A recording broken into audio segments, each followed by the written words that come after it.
안녕하세요. 바른책방의 드림캐쳐입니다. 오늘 여러분과 함께 할 책은 싱크로니시티입니다.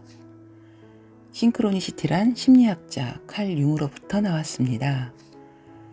의미가 있는 우연의 일치가 동시에 발생했을 때, 즉 공시성이 발생했을 때 실제로는 존재하지 않는 어떤 연관성을 궁금해하는 사람들을 위해서 그들의 이해를 돕기 위해 만든 용어입니다. 이 책의 주제는 글로벌 리더십입니다. 그런데 왜 책 제목은 싱크로니시티일까요? 이유는 저자 조셉의 경험, 그 자체가 바로 싱크로니시티였습니다. 아메리칸 리더십 포럼의 설립이라는 그의 원대한 꿈이 우연히 만나게 되는 사람들에 의해 현실화되어가는 과정.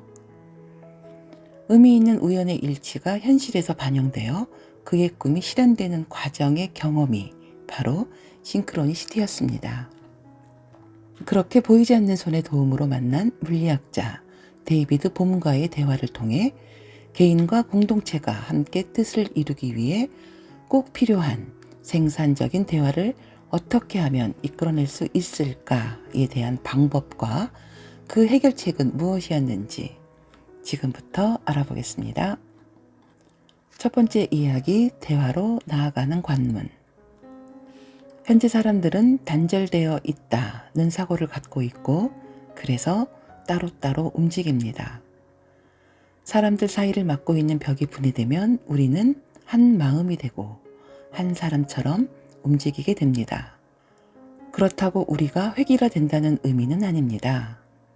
저마다 고유한 의식과 특성을 일치하는 상태에서 사람들을 묶어주는 한 마음은 사람들이 떨어져 있을 때도 변함없이 존재합니다. 서로 관계를 맺고 함께 움직이는 사람들 사이에서 사실상 단일 지성이 작용합니다. 만약 이렇게 진심으로 협력하며 함께 일하는 사람이 많아지면 그 힘은 어마어마할 것입니다. 이렇게 봄과 나는 대화에서 조셉은 사람들 사이에서 서로 단절되었다고 느끼며 소통하지 않고 있는 상황을 재차 확인하고 이런 장벽을 제거하고 대화로 나아가는 방법을 찾습니다. 그 방법 중 하나가 난이도가 상당한 야외 체험 학습을 하고 이를 통한 대화를 참가자들과 함께하는 프로젝트를 진행하게 되는 것이죠. 극한의 고통과 함께 있음을 경험한 참가자들은 일주일간의 힘든 프로젝트를 끝내고 모닥불 주위에 앉았습니다. 이때 집단 구성원들의 인종, 성별, 편견을 뛰어넘는 진심에서 우러나오는 통일성 있는 대화가 시작되고 있었습니다. 사람들은 공통적으로 서로에게 깊은 유대감을 느끼고 있었으며 초월적인 일체감, 극한의 고통을 안겨준 자연 환경의 힘 또는 그 안에서 일어나는 변화 등 사회적 지위는 물론이고 그들이 갖고 있는 개별성에 상관없이 모두가 비슷한 감정을 나누고 있었습니다. 이렇게 일주일간의 극한 야외 체험과 그 경험을 대화로 나누는 방식 자체가 봄이 말한 사람들 사이의 장벽을 제거할 방법이라고 조셉은 생각했습니다. 공동 행동에서 느꼈던 에너지의 흐름과 자유롭지만 깊은 유대감을 논하는 대화는 사람들 사이의 단절됨을 해결할 수 있는 하나의 방편임을 깨닫게 된 것입니다. 하지만 이렇게 복잡하고 비용이 많이 드는 절차 말고 손쉽고 저렴한 방식으로 이런 결과를 얻을 수 있는 또 다른 방법은 무엇이 있을까에 대한 고민을 다시 하게 됩니다. 그러던 중 조셉은 하나의 방법을 찾습니다. 두 번째 이야기, 공동사고의 힘, 대화. 런던에서 만났을 당시 봄은 세상이 돌아가는 방식, 인간이 배우고 생각하는 방식에 대해서 자신이 가지고 있는 명확한 멘탈 모델을 조셉에게 설명했습니다. 봄은 인간에게 집단 지성을 발휘할 수 있는 능력이 있다고 믿어 의심치 않았죠. 인간은 함께 배우고 생각하는 능력을 갖고 있으며 이런 공동사고가 공동 행동으로 이어진다고 말했습니다. 그리고 인간에게는 언어로 표현되지 않는 상당한 암묵적 지식이 있으며 우리가 원하는 미래를 창조하려면 이렇게 드러나지 않는 지식에 접근해야 한다고 봄은 설명합니다. 그렇다면 모두가 원하는 미래를 창조하기 위해 장애물을 제거하고 그런 지식에 다가갈 방법은 무엇이었을까요? 그것은 다름 아닌 대화였습니다. 사람들은 삶의 의미나 세상이 돌아가는 이치, 자신의 유익, 국가의 이익, 종교적인 이해관계 등에 따라 저마다의 기본적인 가정, 즉 저마다의 정신적 이미지를 가지고 대화에 임합니다. 이런 기본 가정은 대체로 유년 시절, 선생님, 가족 또는 읽은 책에 의해서 형성됩니다. 이것이 우리 머릿속에 워낙 강하게 자리를 잡아서 스스로와 동일시될 정도라고 합니다. 그렇기 때문에 이런 가정이 도전을 받으면 사람들은 아주 감정적인 태도로 반응하며 이를 방어하려 합니다. 이런 기본 가정과 뿌리 깊은 신념으로 인해 사람들은 세상을 분리된 것으로 보는 단절적인 사고를 만들어냅니다.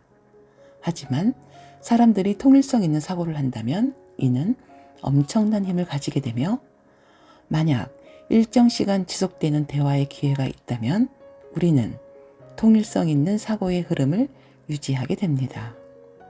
모두가 인식하는 의식적인 차원만이 아니라 훨씬 중요한 암묵적인 차원, 말로 표현하기 힘든 무언의 차원까지도 말이죠. 그래서 대화는 굳이 서로 합의할 것을 강요하지 않습니다. 이렇듯 대화의 중요성을 알아가고 있던 어느 날 데이비드 봄은 자신이 직접 겪었던 어느 부족 사람들의 대화 형식을 조셉에게 알려줍니다. 가끔 부족 사람들은 둥그렇게 모여 앉았다. 그들은 얘기하고 또 얘기했다. 보아하니 아무런 목적도 없어 보였다. 무슨 결론을 내리는 것도 아니었다. 리더도 없었다. 또한 누구든 참여할 수 있었다. 일부 지혜로운 사람들은 듣는 쪽에 치중하기도 했지만 남녀노소 상관없이 누구나 발언할 수 있었다. 그렇게 계속되던 모임이 마침내 아무런 이유 없이 멈추는가 싶더니 사람들이 흩어졌다. 그렇지만 모임이 끝난 뒤에 모든 사람들이 앞으로 어떻게 해야 할지를 알고 있는 것 같았다. 서로를 너무나 잘 이해했기 때문이다. 이어서 그들은 소집단으로 모여서 뭔가를 하거나 결정을 내렸다. 이 부족 사람들이 이용하는 집단 대화의 형식을 통해 인간은 함께 배우고 생각하는 공동사고의 힘을 가지고 있음을 조셉은 다시금 깨닫게 됩니다. 대화에서의 목표는 오직 높은 에너지와 지적 능력을 동시에 드러낼 수 있는 그런 환경을 조성하는 것 뿐입니다. 그리고 집단이 함께 대화하고 서로 경청하는 과정을 통해 예전에는 몰랐던 중요한 통찰을 얻는 경우도 많다고 조셉은 말합니다. 여기까지 책의 내용을 간추려 보았습니다. 만약 누군가 여러분들에게 리더십이란 무엇입니까? 라고 묻는다면 여러분들은 그 질문에 대한 답이 준비가 되셨나요? 진정한 리더십은 펼쳐지는 미래를 끊임없이 배우고 더욱 효율적으로 참여할 영역을 창조하는 것이라는 조셉의 말에 동의합니다. 그리고 개인 하나하나는 또 다른 리더십을 발휘할 수 있는 잠재적인 능력을 갖춘 사람이라는 사실도 깨닫게 되었습니다. 사람에 대한 사랑과 존중 없이는 이런 고민과 해결책을 찾기는 힘들 것입니다. 그런 의미에서 조셉 자이로브스키는 자신의 인생 경험을 통해 보다 궁극적인 함께 참여하는 삶에 대한 새로운 인식을 우리에게 선물합니다. 그리고 함께 참여하는 깊은 대화를 통해 모두가 인식하는 의식적인 차원만이 아니라 훨씬 중요한 암묵적인 차원, 말로 표현하기 힘든 무언의 차원까지 접근해야 우리가 원하는 미래를 창조할 수 있다는 조셉의 말을 다시 한번 되새기면서 오늘 바른 책방은 여기서 문을 닫겠습니다. 오늘도 좋은 인연에 감사합니다.